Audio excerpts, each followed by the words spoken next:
They are a picture of joy and contentment, two young people in love, driving out into the world for the first time as a married couple. But there is perhaps another reason for the delight on the face of the young Princess Elizabeth as, with Prince Philip, she leaves Buckingham Palace to embark upon their honeymoon, nearly 70 years ago, for as Lady Pamela Hicks, a cousin of Philip, daughter of Earl Mountbatten and one of only two surviving bridesmaids, today recalls, the happy couple were accompanied by a secret but much-loved guest. Princess Elizabeth was delighted to discover that Susan, her favorite Corgi, had been hidden under a rug in her carriage so that she could join them for their honeymoon at Broadlands, recalled Lady Pamela, speaking as the Queen and the Duke of Edinburgh approached their platinum wedding anniversary later this month. Their departure was particularly poignant for me as Broadlands, in Hampshire, was our family home. I could only imagine the excitement of the staff as they awaited the royal couple's arrival. I went to bed that night too overexcited to sleep.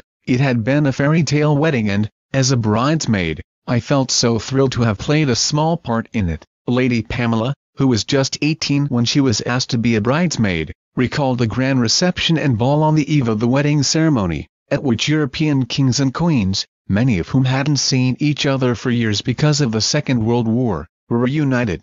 Crown Princess Juliana of the Netherlands caused a stir by remarking that everyone's jewellery was so dirty. She said, "To me it was just remarkable that all those royal jewels had survived at all." The next day was a frenzy of activity as we all got ready in Buckingham Palace. There were 8 of us bridesmaids, and it took a small army of dressers to get us into our Norman Hartnell gowns of tulle and white satin. What came next was almost a comedy of errors.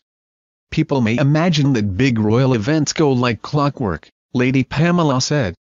They do not. There was a moment of panic when, as the bride's veil was being fitted, her tiara broke, and Aide was bundled into a taxi and sent hurrying to the jeweller's. Then, just as the bride was about to leave, her bouquet could not be found. It had been popped in a cupboard to remain fresh, and forgotten. Yet throughout all this mayhem, the bride was totally unflustered, as ever. Princess Elizabeth and Prince Philip could not have been a more glamorous, stunning couple on their wedding day, Lady Pamela added.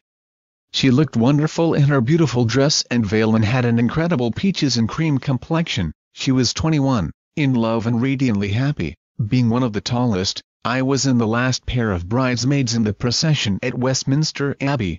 As we processed slowly up the aisle, I could see Cousin Philip standing with his best man, David Milford Haven, another of our cousins. The bridegroom was so dashing that it made you realize why every girl in England seemed to think she was in love with him. Once the service was over, a fanfare of trumpets and a rousing organ voluntary accompanied the procession back down the aisle. Lady Pamela added, "We followed the newly married couple through the ecstatic crowds back to the palace, closely followed by Elizabeth's father the King and her grandmother Queen Mary and most of the royalty of Europe. After the photography session was over, we accompanied the bride and groom onto the balcony. We were met by an incredible sight. The police had been holding everyone back around the Victoria Memorial, but when we came out, they let them go and we could see, and hear, a sea of people surging forward. Every time the newlyweds waved, the volume of cheering increased. We were later told that while they were waiting the crowd had been singing All the Nice Girls Love a Sailor.